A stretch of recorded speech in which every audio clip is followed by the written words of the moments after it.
the cloud. Cool. All right, family, I want to welcome you to the Do Work Podcast. On the Do Work Podcast, we do one thing and one thing only. We focus on getting it done. Why? Because nothing changes unless we do. Nothing changes unless we do the work. And tonight, my guest, the beautiful, the incomparable Vera Cherny. Vera, say what's up to the people. How are you? Wow, what an intro. I love that energy. Woo! Hard to believe it's what, 10 o'clock in Jersey right now? No, it is. And everybody, real rap, everybody in my office is like, what are you doing? I was like, I have to interview my friend, but she's on the West Coast. They're like, what time? I was like, it'll be 10 o'clock when we start. And everybody knows I get up at 3:30. So they're like, what? I'm like, no, this has to happen. If this is when she can do it, this is when it happens. Wow, I'm keeping you up. Was that going to be 5 hours of sleep? 4 hours of sleep? It's going to be 4. By the time I get home, it'll be 4. I appreciate it, Diva. No, I appreciate you. I appreciate you. So I want you to, I'm a big fan of yours. I'm a big fan of yours for many reasons. But you introduce yourself to the people. Tell them who you are and what you do. Hello, people. I'm Vera Cherny. I'm an actor, so I get to play some badasses for a living. I'm also a filmmaker. Last year and this year, I made my own short film that I wrote and produced, and we're now in the process of post-production. Oh, that's dope. I'm all for like female empowerment. It's Women's History Month. So I discovered you through Queen of the South. That's where I first found you. And once I find somebody that I like, I kind of go down the rabbit hole and I start saying, well, what else have they done? What else have they done? I need to watch this. So then I found you in Startup. Then I saw you did The Americans, which I did not get to yet, but I'm going to get to that. I got you. I got it because I need to know it all. I need to know it all. We got the counterpart. Like you're just gonna keep getting more and more depressed the more you watch my career. My characters because they usually die, or spoiler alert, or they get back, or they get sent out of the country. You know what? Well, Queen of the South season 5 we're done that. So they didn't see it, guys. It'll be on Netflix. Spoiler alert. Yeah, it'll be, but it's coming to Netflix actually this week because I'm on one of the fan pages and I follow all the fan pages and they follow me and they just said it was going to be like April 7th or something. I was like, oh, bet. Like I haven't seen it a million times. And yeah, when Oksana died in Queen of the South, I cried. I was upset. But you were skeptical. You were skeptical with Oksana. I was. Oh, you remember I said that, do you? Oh, I did say that. Every week you'd be like, I still don't trust her. I don't know what her deal is. Oh my God, you remember that? Absolutely, because they were cracking me up. You would do like the rundown of the week's episode and every character got an earful. And every time you're like, I dig her, I just don't trust her. I know, and then I was so sad because I was like, so do you feel bad now? Do you feel bad now? I felt terrible. When I felt terrible. I was like, where did I watch that episode? I might have been in my office watching that. And I was just like, no. I was like, no. I said they were about to do big things together. I was like, I was devastated. Yeah. So how did you get into acting? Well, I was a dancer first. I think I grew up in East Germany. I was born to Soviet parents and my dad was in the army, so we moved around. And I guess when you're born with a vagina in the Soviet Union, they automatically put you into a ballet class. So by 3.5, I was performing. And I remember that really vividly. I remember the very first time I went up on the stage, Diva, and I was in the curtain, like behind the curtains, right? And I'm tiny, right? I'm not a big person by stature, just by my ego. And so I was standing in the curtains and I could see the other girls on the stage. And I was so aware that the person that was going to go on stage was different from the person that I was in that second, you know, and in that moment. And that to go on stage, I had to kind of like turn on a light bulb, you know, so I like reached up and imagined that I was turning on one of those old fashioned light bulbs, you know, with the string. And then I went on. And then I just kept performing and never really stopped. I mean, unfortunately, you know, one of my parents was, it was not a stable home environment. So art became my escape. You know, it was that fire that I had to keep safe and protected in order to overcome. And then cut to 16 years old, I immigrated to the US on my own, on a scholarship. Oh, wow. And then I've tried every possible major to avoid being an actor. I swear, I've tried every. I tried like radiology and journalism and I mean, every week it was something new, right? And then when I graduated undergrad, I applied to a bunch of grad schools, and the only school that offered me a scholarship was the Actor Studio, which is in New York. Right. I was studying in New York at the time. So I just took it as a sign, I surrendered to the gods, and stuck to it.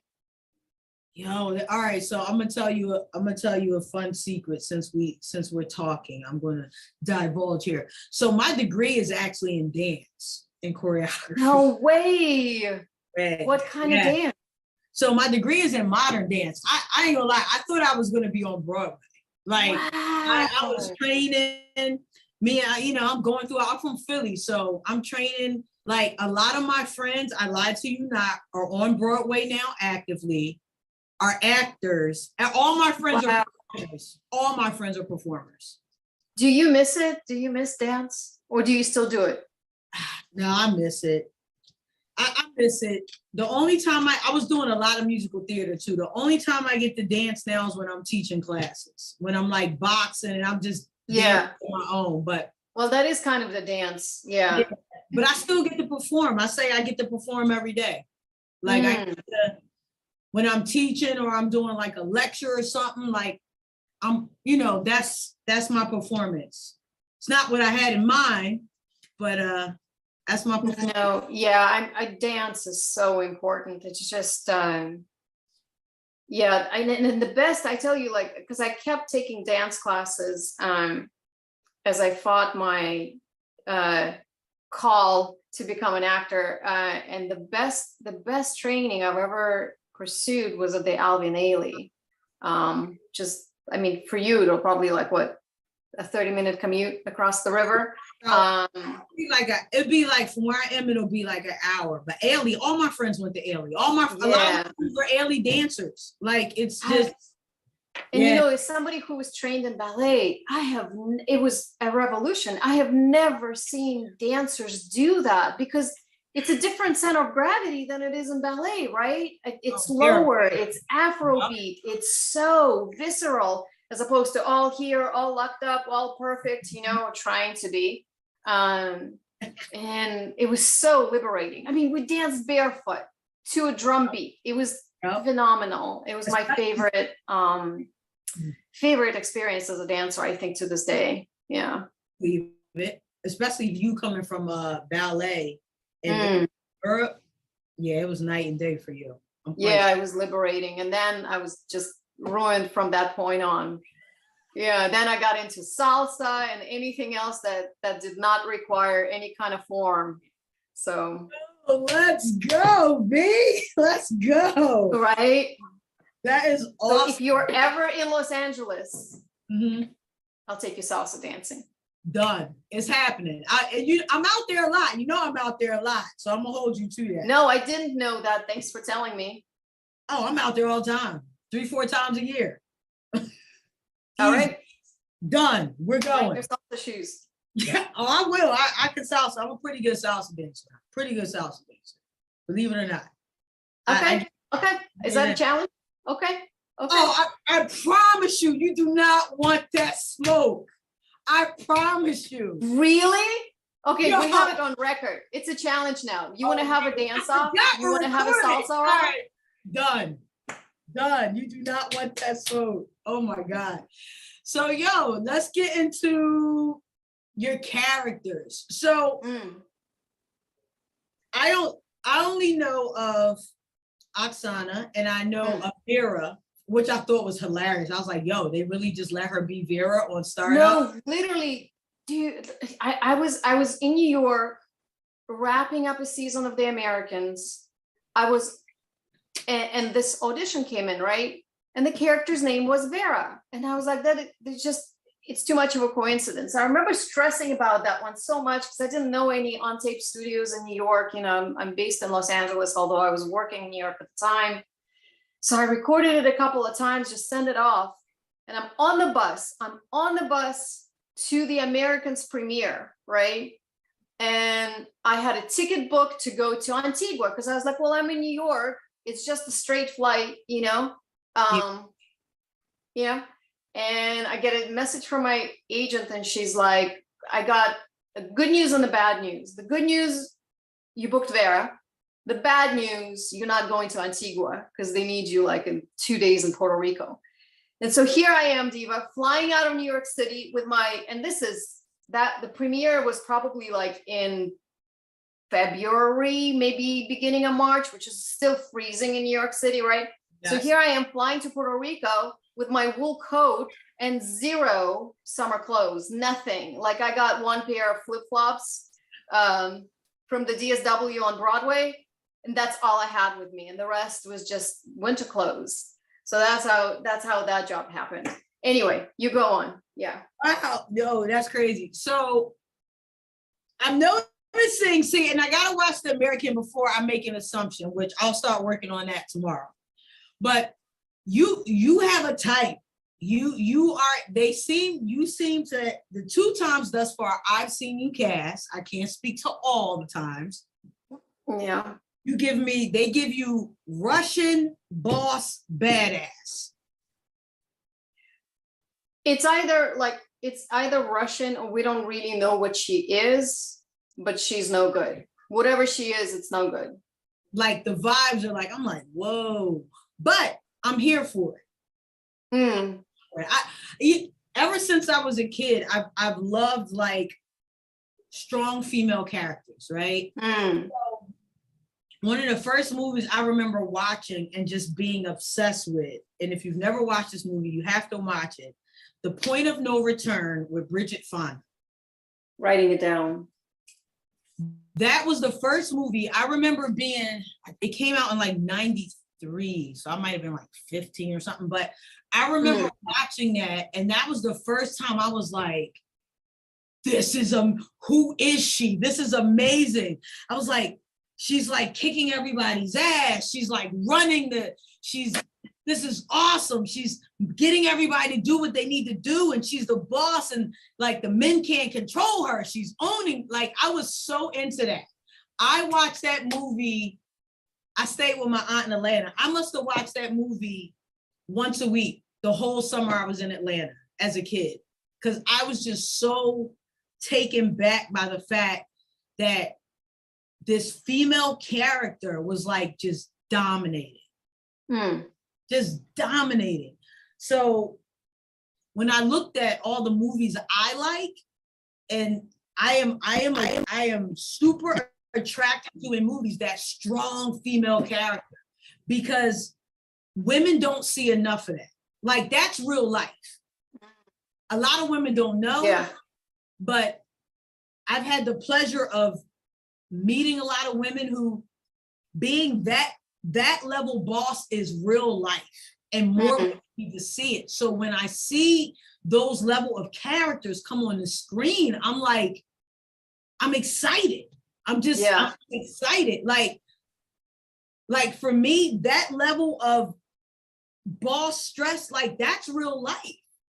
So when I see here, I was like, yo, more women need to see, like, this is real life. There are women who are making decisions. They're making change. They're like, they're crushing it. Like, this is real. This is not just TV.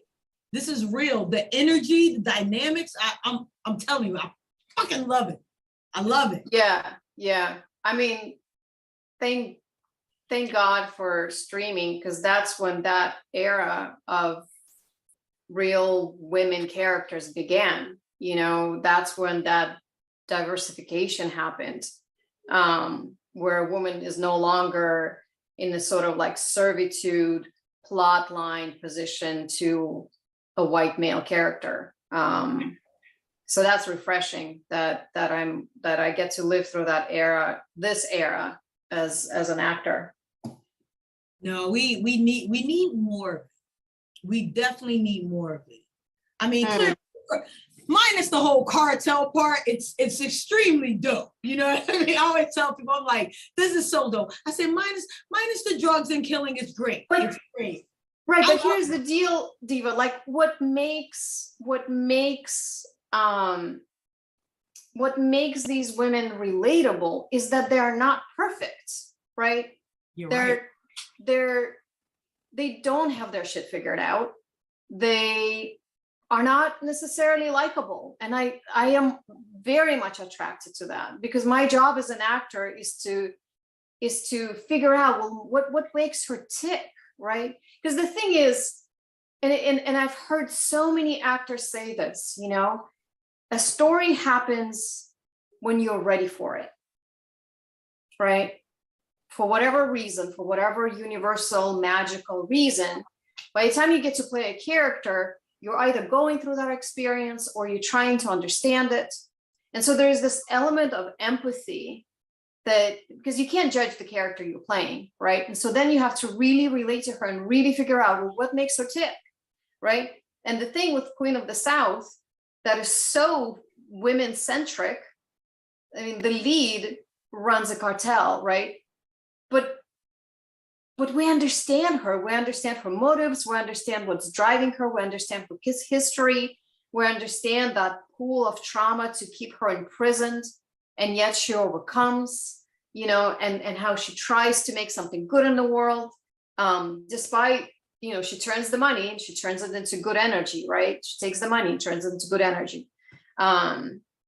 So I'm all for it. You know, I'm all for more diverse women characters, you know, imperfect, fully dimensional, you know, badass as fuck. Bring it on. Yes. Bring it on. Yeah, that I thought, well, you know, I was always every like you said, every week I was talking shit. I would wake up the next day, I'll be like, okay, this is what happened.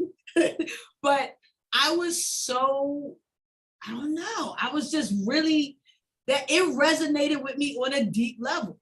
It just did. I was like, this is like amazing. Because you had Camilla, who essentially was running a cartel.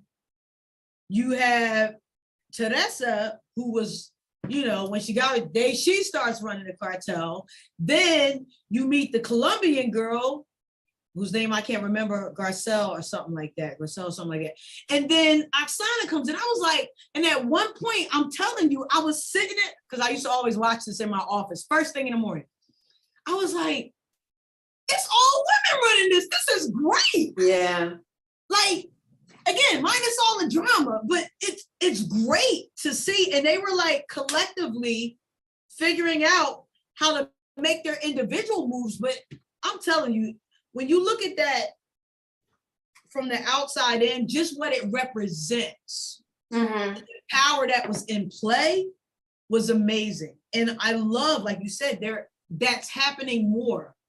When you think about shows like Scandal with Kerry Washington. Right. I wasn't even a diehard Scandal fan, but the times I would watch it, I was like, God, I love her character because, again, you have this woman just moving to pieces, getting it done. I mean, oh man, it was so impressive to me because I feel like women do that on a daily basis. I feel like we're multitaskers, you know, like we're always doing it all. We're always figuring out the next thing. And we can't really afford to slow down, right? And when we're listening to you talk right now, I'm thinking about the heartbreaking Viola Davis scene and How to Get Away with Murder, right? Which I feel like she was kind of the pioneer of bringing a fully dimensional woman to a network, right? To a network show when she removes her wig, all right? And it was so, wow, like it was so inspiring to watch this woman, unleashing the person she really is, you know, and she does such a beautiful job of being imperfect on that show. And I think it's good that they see that because we're women, like you said earlier about the imperfections and seeing how we are. And not just that, Diva, I want to see stories that I haven't seen before, both as an audience member, as an actor, as a filmmaker.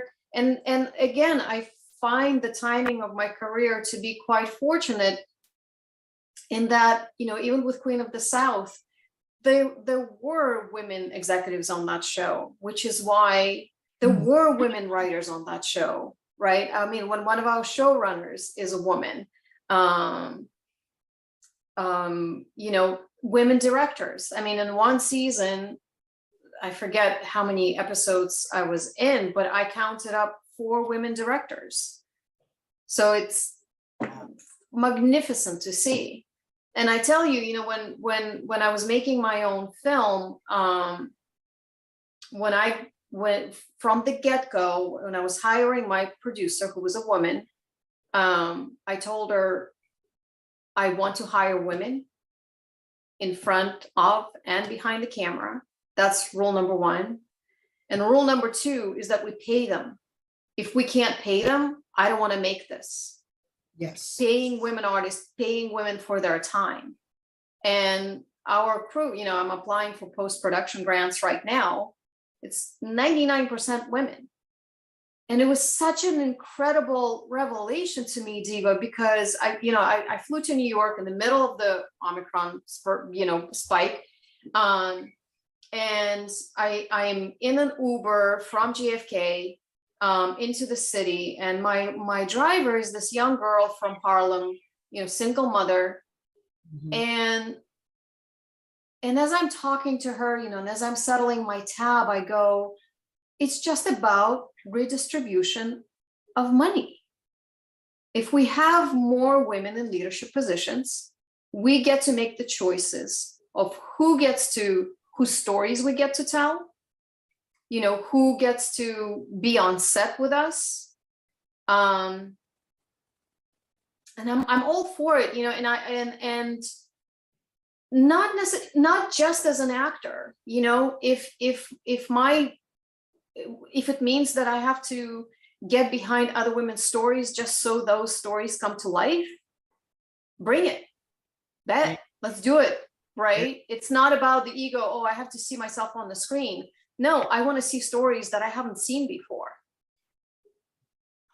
I love that. That's it. Like, so, you know, you asked me in one of our conversations, you asked me, you know, is the future of, what was the question? Oh, I said future female. Right. And so, I mean, first of all, you know, I'm a little, of course, you know, I like the alliteration of that, right? But I would say, I would prefer to use the word woman because it's about whoever identifies as a woman, necessarily who was born female, right? So, you know, I think the future is woman, and I think the future is BIPOC, and I think the future is LGBTQ plus, right? It's about the stories that have never gotten greenlit before because we had more white men in leadership positions. True. You know, I want to see more people with disabilities be at the center of stories. You know, there's a show on Netflix. Oh yeah, with the Right. Yes, I know what you're It's talking called about. Imperfect or something like that. Yeah, I'm about to say I can't think of it now, but I know Right. exactly. As soon as you said it, I'm like, yeah, and the actress, she's amazing. Yeah. I mean, I want to Amazing. see API stories. You know, again, applying for this post-production grant, you know, we had women of different racial identities, different sexual orientations. And it was one of the best experiences I've ever had. I believe it. So what made you, so let's talk about Once Was. So I was excited. Where was I think I was on vacation or something. Were you? Yeah.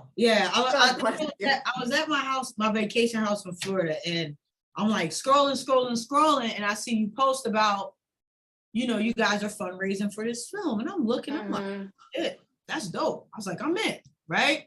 So then I start seeing what you guys are creating and building. And I thought that was like really something special. Because me being LGBTQ plus, I always make jokes. I don't say me being an alphabet person. I get yelled at all the time when I say it. They're like, diva. I'm like, oh, stop. I'm old. Leave me alone. But me You're not being old, you're dynamic. I like that. I'm dynamic. But no, me being gay, growing up, I never saw that on the screen. You know what I mean? Right. And I've been so moved the last 10 years at the amount of projects and personalities where it's been shown. Because growing up, I just never saw it. Even in artists, I'm loving that there's so many like queer artists. I'm like, huh. I always thought this day would come. I just thought I would never be here to see it. So it's exciting to see all this happen. So your film is going to be dope. So talk about your film. Just talk, if you can, talk about your film. Well, first of all, I want to thank you for being a supporter. I mean, there were so many, I think it's 139 people who donated whatever they could. And keep in mind, I mean, you know this, but for the listeners, keep in mind, this was in the middle of a pandemic. Yeah. And people donated generously. So, I mean, I felt an incredible amount of responsibility to not just make, not just make a good story, but to do it the right way, you know. And I had so many, and now that we've wrapped principal photography, and my producer tells me so many of our artists came up to her and said, we want to work with you women again, with you ladies again, right? Because, you know, we pay people on time. You know, it was around Christmas. So I was like, we're not mailing them the checks. We're going to give them the checks at the end of the day, right?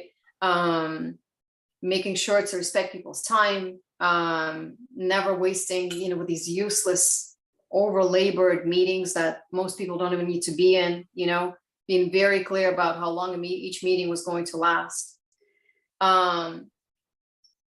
Honestly, Diva, I fucking hate production. I hate it. Why? I fucking hate it. And I'm gonna do it again. I know I'm gonna do it again. You are. Because like looking back at it now,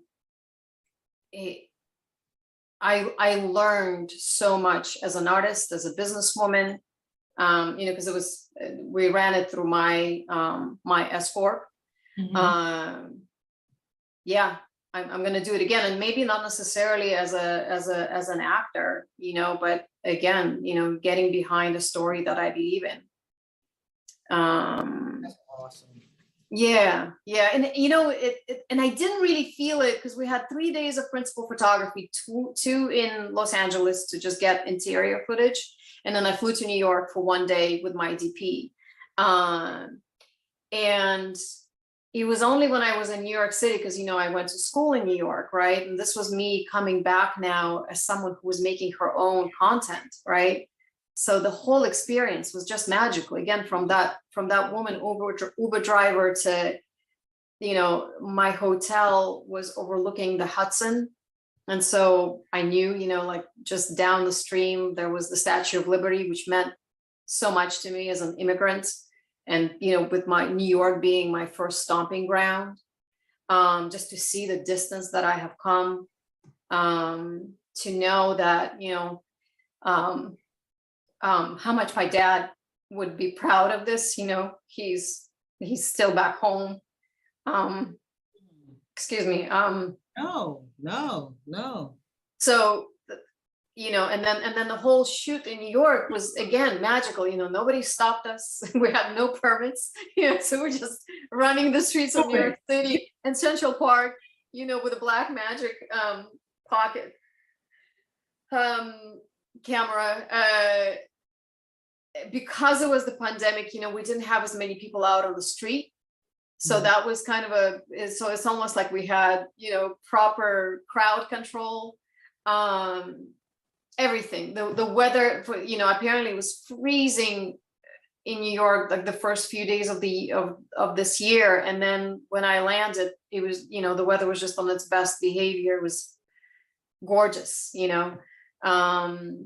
So yeah, it was only the magic of the experience kind of hit me then for the first time, of what I had set out to do and how it came to fruition, and how along the way, again, you know, being my father's daughter, everything that my father taught me, which is, you know, if you can go the course of the day without hurting a single soul, it doesn't have to be human soul, right? Then you're already a success. And then if you could go through a day and make somebody else's life better, you know, you're ahead of the game. And so having done this film in the way that I'm proud, where the artists had creative freedom and they were compensated for their time and talent, and they were seen, I'm very proud of that experience. Yeah. First of all, you don't ever have to apologize for shedding a tear. I was in an interview like 2 weeks ago, and I like straight like, and I'm but not. That's what you get for bringing an actor on your podcast. I know, but you gotta remember, this is we got no membrane between the mind and the heart. I like it. You know, I was crying in a interview a few weeks ago, and I caught myself, and I was like, y'all got me up here crying like a little bitch. But anyway, I literally said that. I was like, got me crying like a little bitch. They were like, yo, you wild. But yo, this is perfect human women. Remember, that's what we're being. We can do brave things. We can do brave things. So, yo, what's next for you? What do you want to do next? I'm in here fidgeting in my chair. People gonna watch this like, I need to get out of this type of chair, because I start doing this and then I get on my lean. Listen, I've like switched angles. I flipped my hair a few times over here. No, I get crazy in this chair. I gotta stop doing that. But what's next for you, Vic?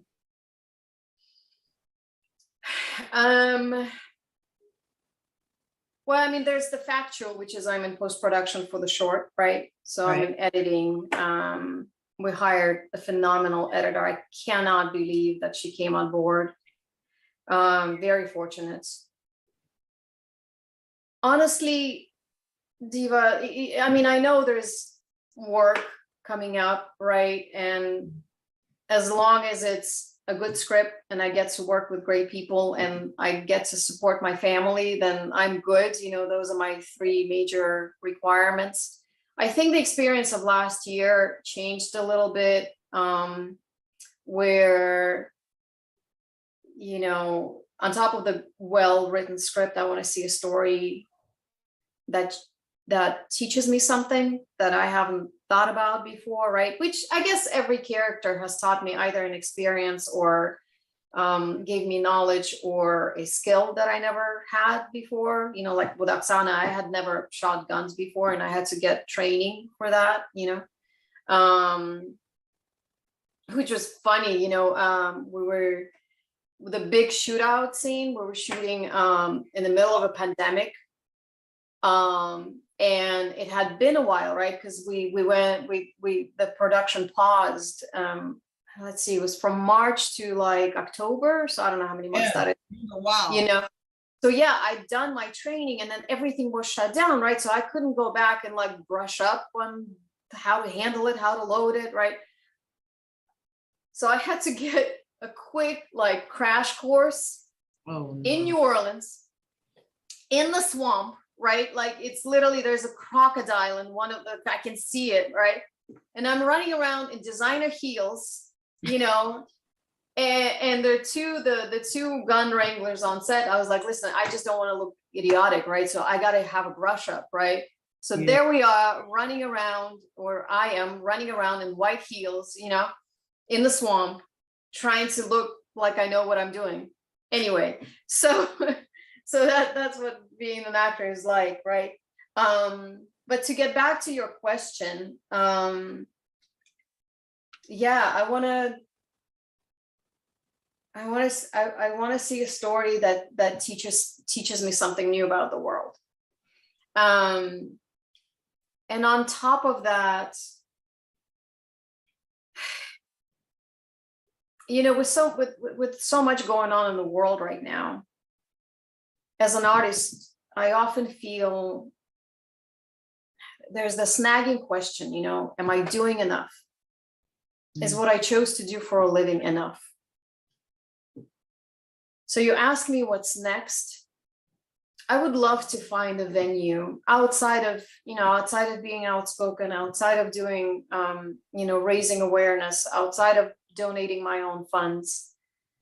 But I would like to find an outlet where I can streamline, I don't know, I can help more people. That's, you know,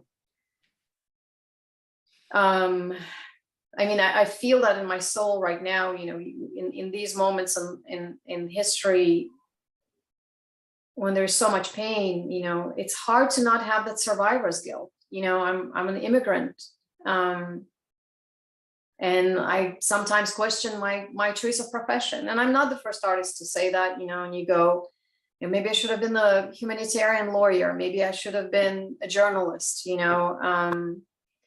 And then I have to, you know, slow down and breathe and brush up on history and remember that, you know, artists are important. You know, we're the heart of every culture. We're the story keepers. We're the storytellers. So I have to have patience. But in terms of my activism, you know, finding a way to streamline what I do to help more people in a palpable way is what I'm aching for right now. Yeah. How I do it, yeah, ask me in a month. I think with that, you continue to do what you do. And I can kind of relate to that. Like you feel like you should be on the front lines. Like, why am I not in Ukraine? Or why am I not somewhere where I can really be of more assistance? And I think we have to realize that, like, whatever our God-given talents and abilities are, that's the way we communicate and change the world. You know what I mean? That's the way we do it. That's the way you having a platform is where you connect and make change. Me having a platform is where I connect and make change. So I always tell people, when it comes to giving back, there's ways to do that. And there's two ways to do that. There's time and then there's money. So it's just about what you can do in that moment. So if you just speaking about it and bringing awareness is what it is, then that's what it is in that moment. And then if there's another time where it's more financial for you, then it's more financial. But you're making an impact. You're making change. I know we all want to go and just fix things. That's not what that is. But you're making an impact. You're making change. So don't ever doubt your profession and how you connect with the world, because you're making an impact for sure. I appreciate you saying that. Maybe I should record this so on days when I doubt my professional choice, I can just hear Diva's voice on playback. I'm gonna send you a voice memo. Just a little pep talk that I can say. Yes. I got you. Thank you. I got you. Your audience will hold you accountable to that. Thank you. I'm not, you know what, we ain't doing no more interviews because you be catching me. You was like, and we got this on record. Yep. I mean, we've got the salsa dance off, and now we're not doing no more interviews, man. Because you gonna give me like, and remember you said this, I got the tapes. You got receipts. I see what type of friend you're gonna be. You got Yep. No. I keep records. When it comes to joy, I'm pretty disciplined. Yeah. Joy is our resilience, right? Good. That's crazy. So V, is there anything you would like to leave our audience with? Anything you want to leave our audience with? Yeah. Keep being brave, right? I mean, what is Brene Brown says, be kind, be awkward, be brave. I think the world needs kindness and authenticity more than ever right now. And then in terms of creating good in the world, find a cause and stick to it. I have some links listed on my Instagram in terms of how to help. So please feel free to attach that. Thank you for the work that you do, Diva, for inspiring people, for staying consistent, for leading by example, with your discipline, with your positive message in the world. On days when we don't feel like getting up, I guess, please rest and then get up the next day and stay at it. The world needs our stories. The world needs our hearts.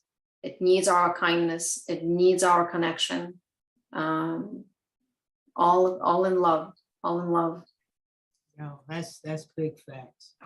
All right, family. I want to thank you for turning into the Do Work podcast with my guest, Vera Cherny. Thank you so much, V, for coming on, guys. Remember to subscribe on YouTube, Diva Richards Do Work Podcast, and on Spotify, Do Work Podcast. Why? And I want you to remember one thing and one thing only, okay? She talked about being brave. She talked about being kind, but nothing happens. What? Nothing changes unless you do. Nothing changes unless you do the work. Let's go. Do the work.